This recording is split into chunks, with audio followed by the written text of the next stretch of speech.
Halo pemirsa dimanapun Anda berada, kembali lagi dengan saya Ratu Rati Rawesi di acara Halo Legislator Delta TV. Hari ini kita akan membahas tentang pertanian yang berada di Lampung Tengah. Kita akan kupas tuntas tentang pertanian bersama narasumber kita yang luar biasa ini, yaitu Bapak Kadek Joko Supriyatin SAPMM ya Pak ya. Ya, apa kabar Bapak? Baik. Alhamdulillah baik. Bapak ini adalah beliau merupakan dari fraksi PDI Perjuangan ya Pak ya, dan terpilih kembali menjadi anggota Komisi 4 DPRD Lampung Tengah. Saya ucapkan selamat Bapak. Makasih Mbak. Terpilih kembali. Bagaimana Pak pemilu di tahun 2024 ini? Ada perbedaan di pemilu tahun-tahun sebelumnya? Kalau perbedaan ada Mbak, kalau perbedaan ada. Yang sekarang ini karena kalau kemarin memang ada langsung bareng seorang presiden pemilihan. Sekarang juga ada. Tapi tidak semua partai itu mempunyai figur-figur seorang presiden. Nah, karena ada beberapa partai PDI, Gerindra, termasuk PKB, PKS itu. Nah, disinilah kita harus membawa calon-calon presiden kita, calon-calon presiden. Nah, akhirnya dari sekian kontes calon presiden ada 3, ada wakil 3, ya dimenangkan oleh dari Gerindra. Ya, partai-partai lain ya udah mengakui karena ini udah hitungan nasional, udah hitungan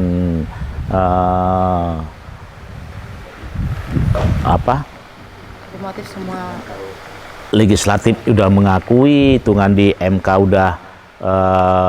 udah deal, udah selesai, ya kita ngikut. Memang dari kemarin pemimpin kita dari PDI, sekarang Pak Prabowo dari Gerindra, ya inilah semua ingin memimpin Indonesia yang lebih baik dan lebih maju untuk kedepannya. Oke Pak, untuk itu kan kita sudah ketahui semua kalau misalkan di periode sebelumnya itu dimenangkan oleh partai dari PDI Perjuangan dan sekarang di Gerindra. Apakah ada perbedaan Pak untuk antusiasnya para anggota legislatif Pak di partai PDI Perjuangan? Kalau PDI Perjuangan dibilang antusias ada. Nah, kebetulan PDI Perjuangan ini untuk tingkat nasional kan hat-trick 3 kali nih, menang 3 kali. Artinya teman-teman calon legislatif khusus Kabupaten Lampung Tengah dan kabupaten kota lain, apalagi ya seluruh Indonesia, sangat memperjuangkan partainya, terutama partainya. Yang kedua, dari PDI Perjuangan betul-betul memperjuangkan Partai Wong Cilik. Gimana Partai Wong Cilik ini bukan orangnya kecil, tapi bisa memperjuangkan aspirasi-aspirasi masyarakat yang saat ini belum pernah tersentuh oleh pemerintah daerah. Itu dengan memperjuangkan aspirasi masyarakat ke tingkat pemerintahan. Nah, inilah bentuk kepedulian teman-teman yang ada di fraksi PDI Perjuangan ini. Betul-betul harus turun ke bawah, mengakar rumput ke sampai tingkat anak ranting. Jadi anak ranting yang menampung aspirasi masyarakat, kita datang, disampaikan, kita ketemu sama masyarakat, apa yang harus saya bawa oleh-oleh ini ke pemerintah daerah. Itu. Untuk sebelumnya kan Bapak sudah menjadi anggota Dewan terpilih kembali ya Pak ya. Untuk program kerja Bapak yang akan dilanjutkan Pak di periode Bapak sekarang ini? Yang jelas saya banyak PR Mbak. Periode kemarin tidaklah sesuai yang dibayangkan masyarakat dalam jangka 5 tahun. Program-program itu akan bisa terlaksana. Banyak program saya yang tidak terlaksana, contohnya dari masalah pertanian, kesehatan, itu juga bisa belum tercapai. Infrastruktur jalan, itu juga banyak. Karena apa banyaknya tidak tercapai? Faktor dari keuangan yang ada di Kabupaten Lampung Tengah. Karena luasnya Kabupaten Lampung Tengah. Satu kali anggaran setiap kampung, kalau pemerataan dapat satu aja kegiatan, itu merupakan alhamdulillah, Mbak. Alhamdulillah. Karena sekian banyak kampung, 300 kampung, 11 kelurahan ini berlomba-lomba ingin mendapatkan program yang dari pemerintah yang notabene melalui tangan-tangan hebat dari anggota praksi, baik dari Partai PDI, Gerindra, PKS, PKB, dan yang lainnya. Tapi kita memperjuangkan, yaitu terbentur lagi dari namanya dana. Nah, namanya dana. Kita itu di Dewan itu, terutama yang ada di badan anggaran ini, Mbak, kayak saya di badan anggaran ini, itu berebut. Saya harus memperjuangkan kampung A dengan alasan ini. Begitu juga teman lain, saya ingin memperjuangkan kampung B dengan alasan ini. Nah, semua itu terbentur dari dana itu. Jadi teman-teman di luar sana, terutama kepala kampung, inilah merupakan PR saya ke depan yang belum terrealisasi, yang sudah sabar kita memperjuangkan yang akan datang, yang belum pernah tersentuh. Itu, Mbak. Oke. Untuk di periode ini, Pak, apakah memungkinkan tuh, Pak, program kerja Bapak yang belum tersentuh sama sekali akan tersentuh untuk dikerjakan di periode tahun ini, Pak? Saya sangat yakin harus bisa tersentuh. Saya sangat yakin harus bisa tersentuh. Karena apa? Supaya masyarakat itu, saya turun ke bawah, mempunyai kenang-kenangan, bikin jembatan. Ini loh, teman-teman masyarakat sini mengusulkan proposal melalui dewannya si A, terrealisasi. Ini loh kenang-kenangannya selama 5 tahun. Nah itu, begitu juga dari teman-teman dari praksi lain. Umpama saya mengusulkan jembatan, teman-teman mengusulkan irigasi.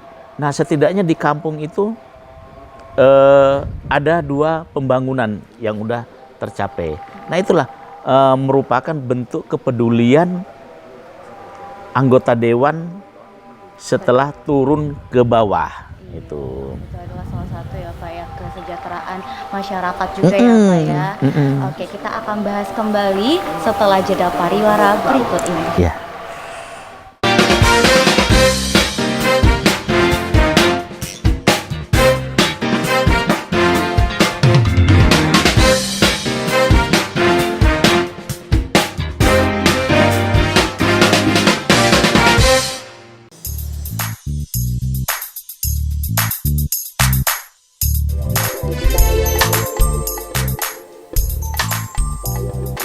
Warnanya menjadi coklat muda seperti ini, tetapi dalamnya masih moist dan dalamnya berwarna putih.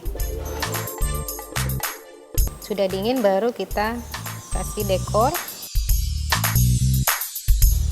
Nah, ini dia coconut coklat cookies saya. Yummy.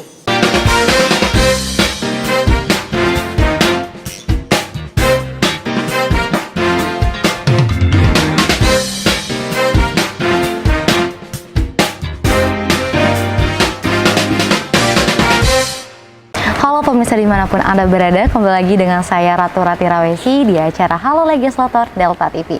Kita masih membahas tentang kesejahteraan masyarakat di Lampung Tengah tersendiri yang akan disampaikan dan narasumber sangat luar biasa, Pak Kade. Kalau Pak Kade kita kembali lagi ya Pak berbincang-bincang. Iya, Mbak. Oke, kita akan membahas tentang kesejahteraan masyarakat ini Pak. Tadi sudah disinggung bahwa Bapak dan teman-teman lainnya sudah turun terjun langsung ke masyarakat untuk menampung aspirasi mereka Pak.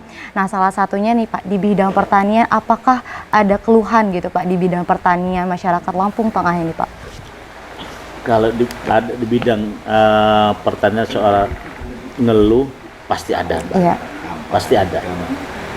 Ini bukan rahasia umum. Satu, masalah pupuk. Iya. Dua, masalah panen raya gabah.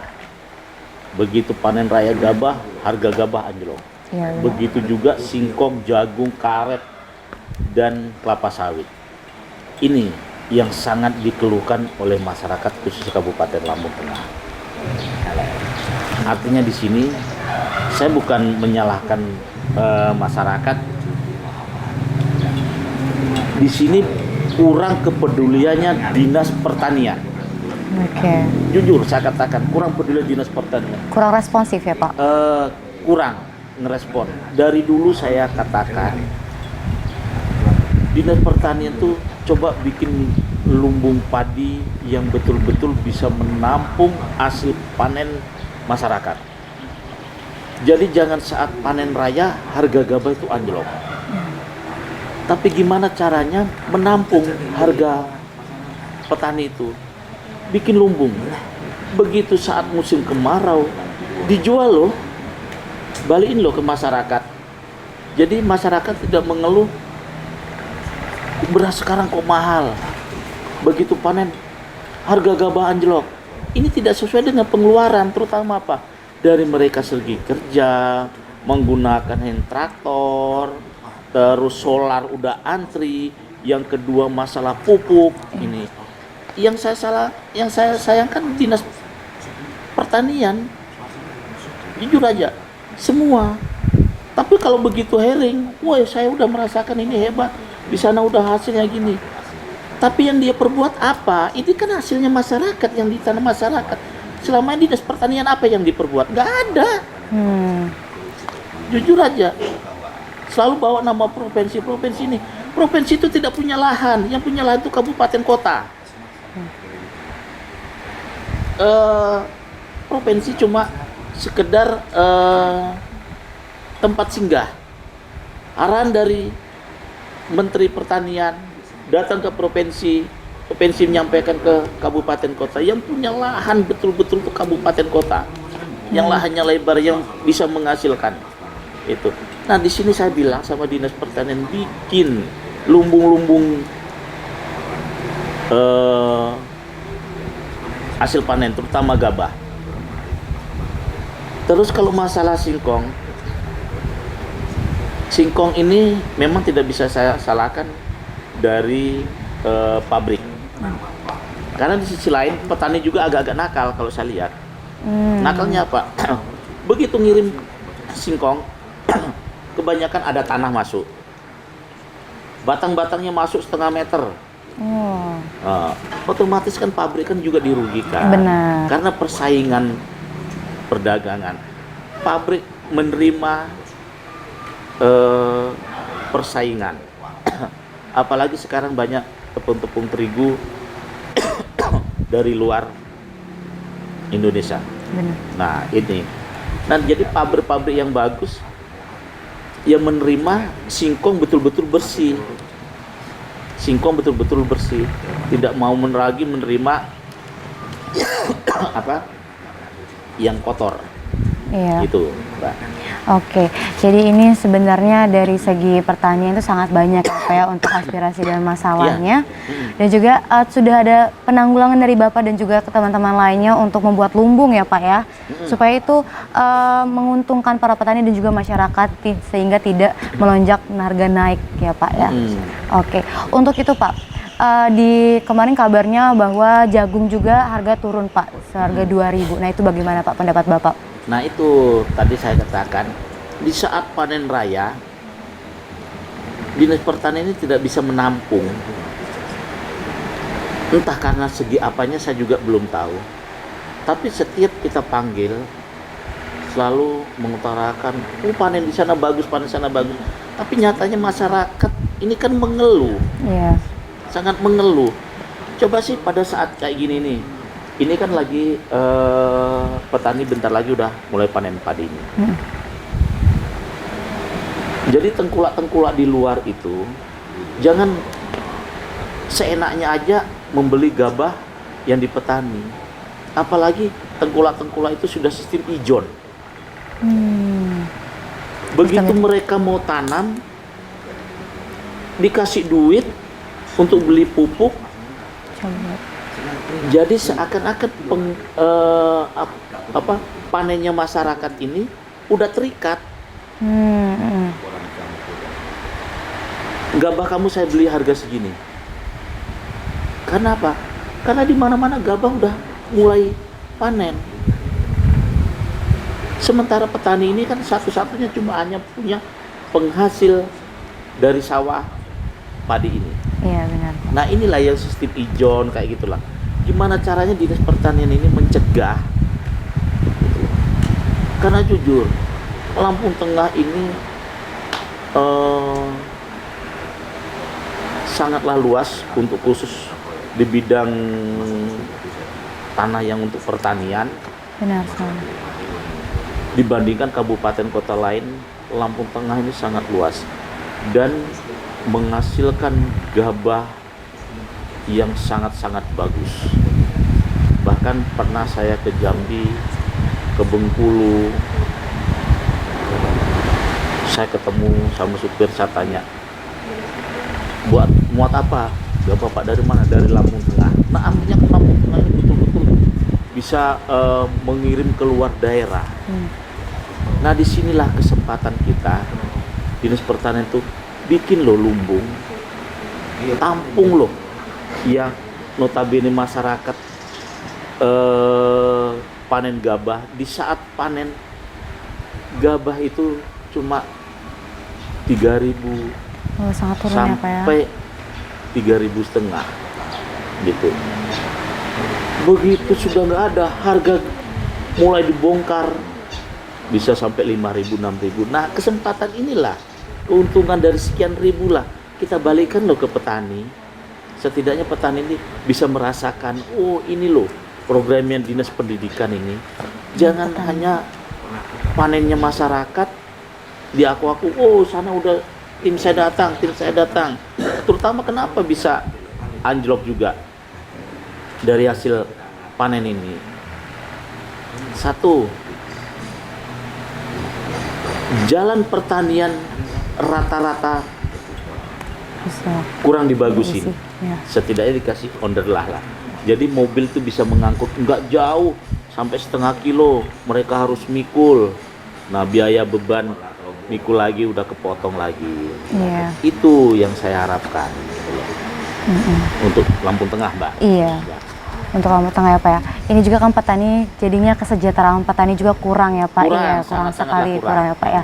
Dan juga salah satu penurunan bahan pokok di Lampung Tengah ini juga salah satunya masalahnya ada di pupuk yang sangat mahal ya Pak ya. Oke, kita akan bahas setelah ini ya Pak ya. Oke, pemirsa di rumah jangan kemana-mana, kita jeda dulu setelah pariwara berikut ini.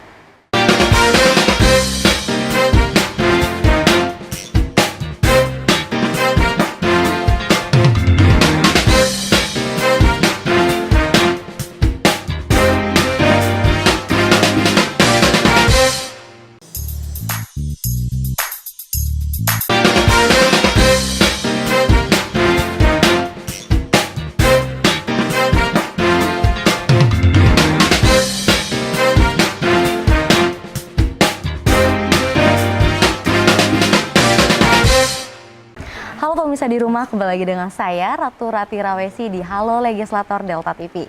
Kita akan masih membahas tentang pertanian yang ada di Lampung Tengah. Tentunya kita akan bersama narasumber yang sangat luar biasa. Kita masih bersama Pak Kadek, Bapak. Ya, kita bahas kembali ya Pak ya, bincang-bincang tentang pertanian di Lampung Tengah ya Pak ya. Kita menyinggung sedikit tadi kesejahteraan petani di Lampung Tengah ini kurang ya Pak ya, kurang diayomi, dan juga respon dari Dinas Pertanian juga kurang responsif ya Pak ya. Nah ini adalah highlight yang harus diingatkan untuk Dinas Pertanian tersendiri, karena penghasilan di Lampung Tengah petani ini sangat-sangat amatlah bagus ya Pak ya, tapi kesejahteraan petani masih rendah. Nah salah satunya adalah tingginya harga pupuk Pak. Nah ini harga pupuk apa Pak? Apakah non subsidi atau subsidi saja Pak? Atau semuanya? Semua saya dengar baru ini naik, non subsidi maupun bersubsidi. Apalagi yang bersubsidi ini kan sangat susah untuk dicari, karena saya tanya sendiri oleh petani, sistemnya itu selalu berubah-ubah. Apalagi seorang petani ini kan ngikuti sistem ini kan agak bingung. Nah, walaupun diserahkan ke kelompok-kelompok tani, serahkan kelompok tani. Sekarang ini yang bisa dapat pupuk banyak adalah yang punya duit banyak. Itu yang terjadi saat ini, yang punya duit banyak. Kalau memang kelompok-kelompok tani atau masyarakat yang mempunyai duit banyak itu menjual, ngambil keuntungan sedikit untuk tetangga dan kiri kanannya, saya rasa bisa dimaklumi. Tapi juga dari pusri sana mengeluarkan pupuk itu kadangkala di saat musim kemarau nih. Jadi petani bukan lagi menanam padi, otomatis kan petani nggak akan menembus pupuk itu. Nah, siapa yang punya duit banyak inilah yang ngambil, yang akan mengambil pupuk-pupuk tersebut. Jadi kayak sawit itu, singkong, nggak lagi dapat subsidi yang namanya pupuk. Nah pupuk ini ditaburkanlah, dibeli untuk sawit, untuk singkong. Petani yang dapat jatah itu nggak ditebus, ya ambillah mereka. Nah pada waktu pupuk keluar, mereka juga mulai nanam padi. Nah pupuk ini kan keluar dari pemerintah pusat sangatlah terbatas. Sangatlah terbatas. Jadi 1 hektar itu kalau nggak salah dikasih 2 kintal atau berapa. Saya sering menyarankan sama masyarakat, tidak harus mengharapkan pupuk bersubsidi maupun non subsidi. Banyak yang kita pakai pupuk-pupuk organik loh. Banyak pupuk-pupuk yang organik. Saya sendiri udah mulai produksi pupuk organik. Iya Pak. Bahkan saya kirim sampai ke Jambi, saya kirim ke Kanan untuk pupuk pisang, sawit, jagung. Itu banyak yang di lingkungan kita. Itulah saya nyampaikan ke masyarakat, jangan lagi kita terlalu berpatokan kepada pupuk-pupuk kimia. Itu loh, pupuk kimia kita gunakan misalnya dari kotoran sapi, kotoran kambing, kotoran ayam, kita manfaatkan itu di lingkungan kita. Banyak toh harganya juga lebih murah dibandingkan pupuk-pupuk yang bahan kimia. Itu Mbak. Iya, untuk tadi kan Bapak itu salah satu penanggulangan ya Pak ya, salah satu penanggulangan untuk penggunaan pupuk organik kepada petani. Namun Pak, petani ini kan masih tidak tidak suka atau tidak menggunakan pupuk organik ini sendiri Pak, karena mereka mikirnya hasilnya kurang ataupun kurang bagus dibandingkan dengan anorganik. Nah dari Bapak sendiri nih, apakah ada penyuluhan tersendiri untuk pembuatan pupuk organik kepada petani atau bagaimana Pak? saya ini buat pupuk organik ini kebetulan saya kerja sama kepala kampung yang ada di tempat ini. Gak jauh gudangnya dari sini, kira-kira 600 meter. Itu kalau saya ngirim sekali ke Jambi atau ke Wekanan atau ke Palembang, mana Batu Raja, Martapura, itu sekali ngirim bisa 30 sampai 35 ton. Banyak sekali ya Pak ya. Karena produksi itu 1 bulan bisa sampai 150 ton. Gitu. Sampai 150 ton. Masyarakat sini udah saya sampaikan. Nah, sekarang udah mulai masyarakat khususnya di lingkungan saya tidak lagi mengharapkan pupuk-pupuk yang kimia. Iya. Karena apa? Antrinya berebut lagi, tidak sesuai lagi yang diharapkan.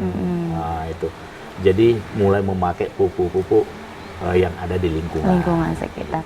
Oke, untuk Bapak sendiri Pak, pupuk organik apa yang bahan Bapak yang Bapak gunakan? Ya saya gunakan dari kotoran sapi. Dari kotoran sapi. Terus kotoran ayam, ada serbuk kayu, ada dolomit itu. Nanti kapan-kapan nanti kalau memang ada waktu saya ajak ke tempat lokasi saya gitu. Jadi supaya masyarakat ini betul-betul enak loh. Oh ya, lingkungan kita ada loh sapi yang banyak ini tidak dimanfaatkan, ya dibeli murah. Nggak jauh dari sini kandang sapi Sentori sama ada di Bekri ini kan banyak juga, bisa kita manfaatkan. Kan itu maksudnya saya terhadap teman-teman sama tetangga itu, kita jangan lagi mengharapkan pupuk kimia lah. Iya. Oke, sangat menarik ya pemirsa yang dilakukan oleh Bapak Kadek untuk menanggulangi pupuk anorganik ataupun pupuk kimia yang harganya lebih mahal ya Pak ya. Salah satunya adalah pembuatan pupuk organik ya Pak ya, memanfaatkan bahan sumber daya alam di sekitar. Oke, sebelum saya tutup pada hari ini, mungkin Bapak boleh menyampaikan sesuatu kepada pemirsa di rumah. Oke. Terima kasih untuk masyarakat. Saya mengharapkan jangan terlalu berlebihan mengharapkan pupuk subsidi, non subsidi, apalagi pupuk kimia. Kita manfaatkan pupuk yang ada di sekitar lingkungan kita, di desa kita, terutama dari kotoran sapi, kotoran kambing, kotoran ayam kita makan agar merangsangnya tanaman kita yang lebih bagus. Karena apa? Kalau kita sering menggunakan pupuk bahan kimia, tanah kita itu, lingkungan kita jenuh. Jadi kita mempermudah lagi kembali ke asal supaya betul-betul hasilnya sangat memuaskan. Mungkin setahap aja kita merasakan kekurangan hasil kita, tapi selanjutnya tanah kita akan lebih bagus dan subur seperti sedia kala lagi. Itu harapan saya terhadap masyarakat khususnya Kabupaten Lampung Tengah yang saat ini sangat mengeluhkan terhadap mahalnya pupuk. Sudah mahal, pupuk kimia susah dicari.